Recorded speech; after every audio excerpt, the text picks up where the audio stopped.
cut some potatoes like this slices, and take a bowl and put some water and half spoon salt, half spoon sugar, and put the slices of potato and leave this for 10 minutes. Now separate potatoes from water and then shift this in a plate. Let it be dry.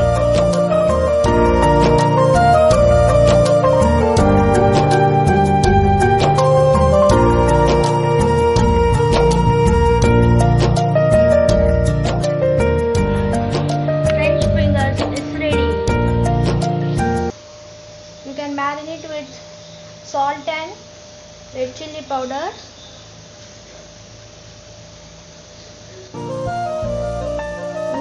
Yeah, crispy. Tasty, super. Please try this in home. You can also serve it with mayonnaise.